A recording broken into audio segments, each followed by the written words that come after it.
This is your News Now Sports. Only one team stood between the Leipzig Vikings turning a very good 2018 season into a historic one. Unfortunately for the Vikes, that team was Route 613 rival and Division 7 state champion Macomb, who handed Leipzig their only 2 losses of the year, once in the regular season and again in the regional semifinals. We begin tonight's countdown to kickoff two-a-days in Leipzig. Countdown to Kickoff is brought to you by Metzger Financial Services. The Vikings are a bit of an anomaly this preseason. They lost 13 seniors from a 41-man roster, and there was big-time talent in that class, including the team's starting quarterback, star running back, and top 2 receivers, one of whom was an honorable mention All-State defensive back in Tyler Heagle. But head coach Joe Kirkendall still welcomes back 7 starters on defense, including the top 5 tacklers from a year ago, 4 starting offensive linemen, including first-team All-Stater Riley Spangler, and a pair of running backs in Juan Pena and Cole Williamson, who each have more than 800 yards rushing in their careers. So, while former Leipzig star and current Arena League quarterback Liam Nodler coaches up a pair of new signal callers, the rest of the team should be able to carry the load against a pre-conference schedule that features a couple of playoff teams from last fall. With an inexperienced quarterback and receiving core, the ability to run the football and establish that and take some pressure off those guys is tremendous. You know, Gavin, as a senior, was phenomenal, but as a junior, he didn't play because of injury.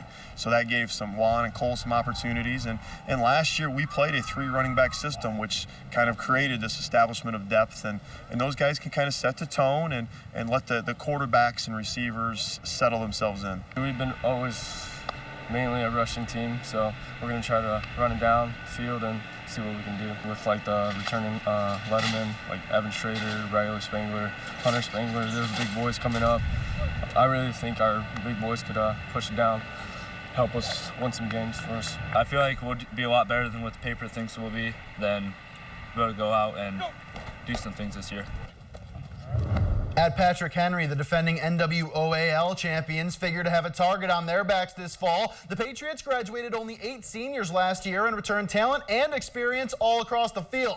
They're led by one of the state's most unique players, an All-Ohio nose guard, TJ Ramey, who doubles as an all-conference quarterback. The senior has Toledo commit Garrett Schwiebert and fellow all-conference lineman Spencer Gershutz in front of him, all-conference running back Will Morrow at his side, and all-conference receiver Colton Holloway to throw to. The Patriots have only 29 players on varsity this fall, so veteran head coach Bill Inselman knows staying healthy will be key. If they do, the players believe a repeat conference championship and a trip to Canton are attainable long-term goals, but in the short term, they're trying to come out strong after an 0-3 start last fall. We're hoping to avoid the slow start from last year, hoping to come in day one and play real well and just kind of continue that for as long as we get to play for. You know, we're trying to be undefeated, trying to be league champs, try to make it the playoffs, our whole goal is not to start 0-3 again. We start out 1-0, next week we want to be 1-0 again. Then we keep going, win those first 3 non-league, and then we win the league, and then we go on, win week 1 of playoffs, and take us down to Canton. We come in, we want to work, we want to lift, we want to come out here and practice. Sophomore year, we were 2-8. Everybody dreaded coming here, but now with winning, it's exciting. Everyone wants to be here and get better.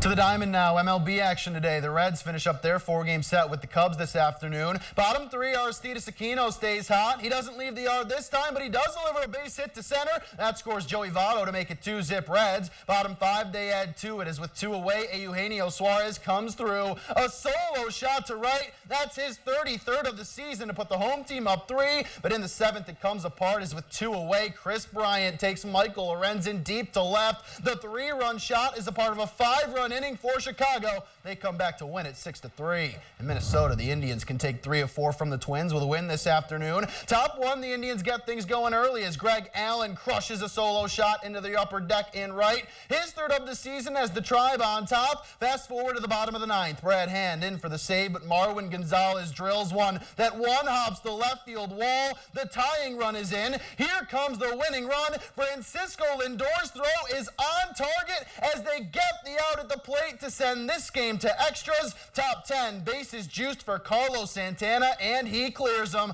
A grand slam for the Indians' first baseman gives them the lead once again. They don't give it up this time. Cleveland wins 7-3. Finishing in Detroit, the Tigers closing out a 4-game series with the Royals. Bottom one, Tigers already trailing, but Nico Goodrum cuts the deficit in half. He smacks a solo shot to right that just stays fair. His 11th makes it a 2-1 game, but that would be as close as Detroit would get. Top 3, Jorge Soler continues his hot series by blasting his 34th home run of the season. 5 RBIs on the day for Soler as the Royals roll 10-2, Katie. All right, thanks so much, Matt. We'll wrap things up after the break.